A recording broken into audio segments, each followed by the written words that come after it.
The first thing I thought when the boulder hit me was that I could move it. I didn't think I was going to die. Not yet. It was April of 2003, and I was alone in Blue John Canyon in Utah. I'd gone out there for a day trip. I had my bike, climbing gear, food, water, and enough confidence to convince myself I didn't need to tell anybody exactly where I was going. I had done solo trips before. I knew how to climb. I knew how to rappel. I knew how to squeeze through narrow canyon spaces without panicking. But none of that mattered after one bad step. I was climbing down through a narrow section of the canyon when I put my weight on a large boulder wedged between the walls. It shifted.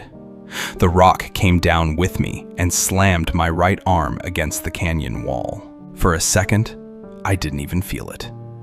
Then I tried to pull my arm free. Nothing. I pushed against the boulder with my shoulder. I used my legs. I twisted my body until every muscle in my back was shaking. The rock didn't move, even a little. At first, I stayed calm. I told myself there had to be a way out. I had rope, carabiners, climbing equipment, a small multi-tool.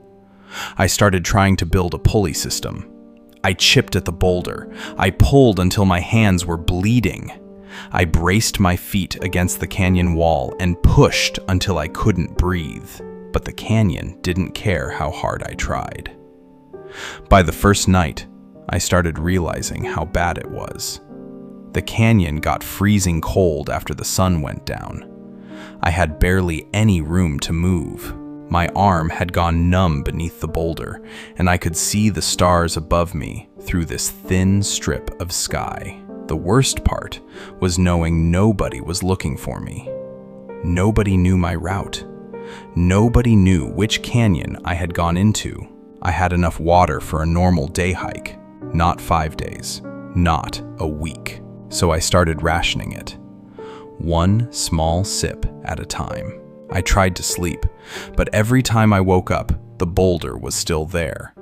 The canyon was still there, and my arm was still trapped. The next day, I tried the rope again. I changed the angle. I tied different knots. I tried using the rock itself as leverage. Nothing worked. After a while, I stopped counting how many times I tried to move it. I started counting how much water I had left. On the third day, I took out my video camera. I recorded messages for my family because I honestly thought there was a chance that camera would be the only thing anyone ever found. I talked about my parents, my sister, the people I wished I had called before I left. I apologized for going alone. I remember looking at the camera and trying not to make it obvious how scared I was, but I was terrified. Not because I was in pain anymore. The pain had become part of everything. I was terrified because I knew I was running out of time.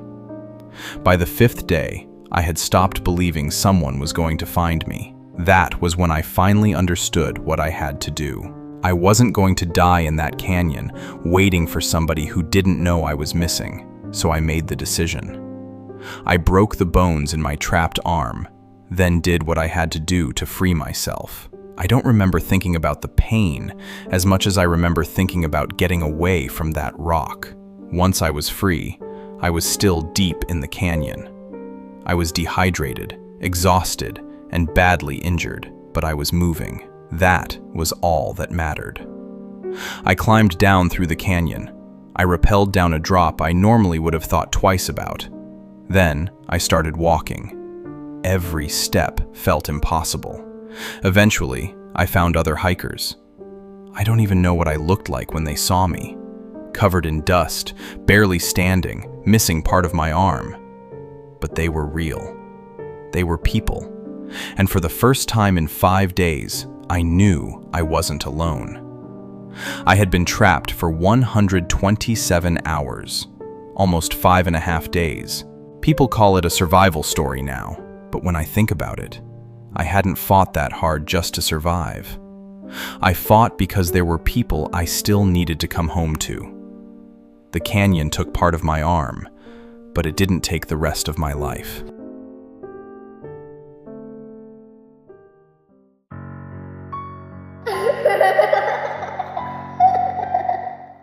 It was Christmas Eve in 1971. I was 17 years old, flying with my mom across Peru to meet my father for Christmas.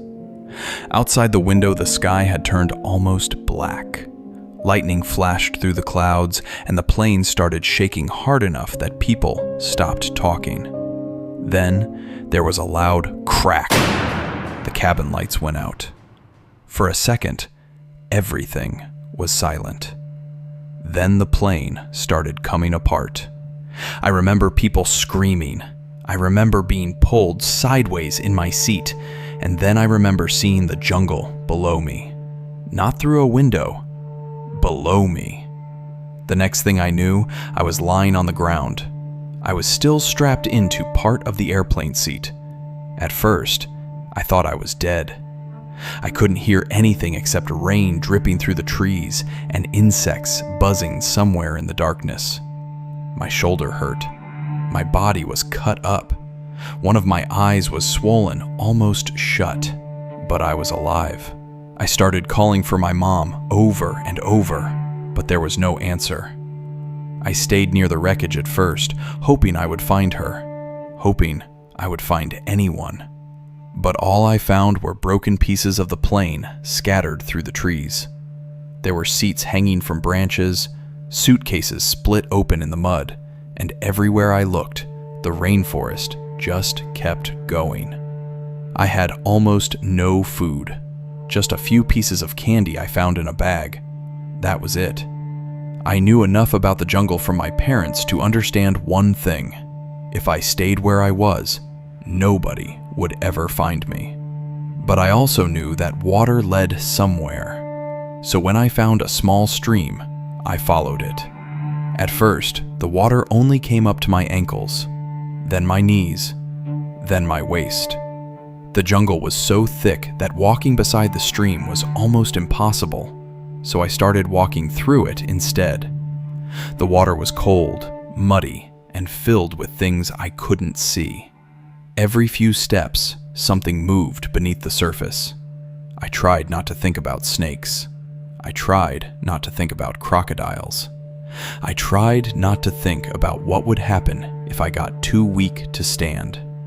At night, I slept on the ground near the water because I was too afraid to go deeper into the trees. Every sound felt close. Branches snapping, birds screaming, something moving through the leaves. I kept telling myself it was just the jungle. But after a while, the jungle stops sounding normal.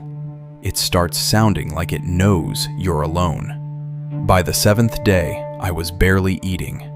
My cuts were getting worse, and insects had gotten into one wound on my arm. I was exhausted, dehydrated, and completely alone. But I kept following the water because it was the only direction I had. Eventually, I found an abandoned shelter near the river with a small boat tied beside it. For the first time since the crash, I saw proof that people had been there. I wanted to stay and wait, but I didn't know if anyone would come back. So I kept going. The next day, I heard voices. At first, I thought I was imagining them. I pushed through the trees and saw several men near the riverbank. I was so exhausted I could barely speak. I told them my name. I told them I had been on the plane. They just stared at me. They had heard about the crash, but they didn't believe anyone could have survived it. Not after falling from the sky. Not after 11 days alone in the rainforest. But I had. I was eventually taken to safety, and later I learned that my mother had not survived. For years, people called me lucky, a miracle, the girl who fell from the sky. But I never felt lucky. I just remembered my mother's voice beside me on that plane, and the moment I woke up in the jungle and realized I was still alive. I didn't survive because I was fearless. I survived because every morning, no matter how badly I wanted to stop, I found the river again, and I kept moving.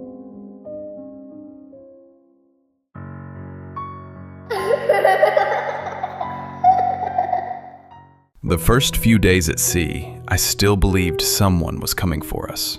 My friend Ezekiel and I had left the coast of Mexico on what was supposed to be a normal fishing trip. We were going after sharks, and we expected to be back within a couple of days. Then the storm came. It came fast, and it hit harder than anything I had seen before. The waves kept throwing our small boat around like it weighed nothing. Water poured over the sides. The engine died. Our radio stopped working. By the time the storm finally passed, the coast was gone. There was no land anywhere, just water in every direction. At first, I tried to stay calm. I was a fisherman. I knew the ocean. I told Ezekiel we would drift until another boat found us. We still had some supplies, and I thought we could make them last, but after a while, the food was gone. Then the water was gone. I started collecting rainwater any way I could, using bottles, plastic containers, anything that would hold it. When it rained, it felt like being saved. When the sky stayed clear for too long, I would stare at the clouds and beg for another storm. We started catching whatever we could: fish, small birds that landed on the boat, turtles when we were lucky enough to find them. We ate them raw because there was no way to make fire. The sun burned us during the day, and the nights felt endless. Sometimes the water was completely still, and that was almost worse than the storms.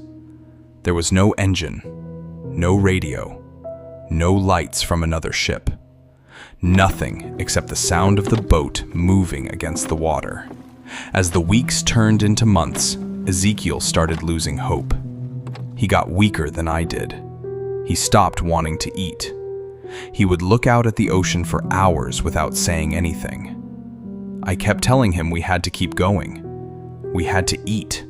We had to wait for rain. But eventually, he became too sick to move. One day, he told me he was tired. Then he was gone. After that, I was alone. I talked to him anyway. I talked to the sky. I talked to myself. I thought about food constantly. I thought about tortillas, cooked fish, cold drinks, anything that reminded me of land. Sometimes I imagined my family sitting around a table, and I would picture myself walking through the door and sitting down with them like nothing had happened. I knew it was probably impossible. I knew people had likely stopped looking for me a long time ago, but I could not let myself believe that was the end. Months passed. I lost track of time. My hair grew long. My body changed. My boat became my entire world. I would wake up, search the horizon, collect rainwater, catch what I could, and try to survive until the next morning. Every time I saw birds flying in one direction, I followed them with my eyes, wondering if they knew where land was. Then, one morning, I saw something I had not seen in more than a year. Trees. At first, I thought I was hallucinating, but as the boat drifted closer, I saw an island. I saw sand. I saw green land rising out of the ocean. I jumped into the water and swam toward it because I was terrified the current would pull me away again. When I reached shore, I could barely stand. People found me there, thin, exhausted, confused, and speaking Spanish on an island thousands of miles from where I had started. They had trouble believing me when I told them how long I had been drifting. I had spent 438 days looking at the same ocean, waiting for one thing to change. And when I finally saw land, I realized something. I had not survived because I was stronger than the ocean. I survived because every day I woke up, looked at the horizon, and refused to let it be the last thing I ever saw.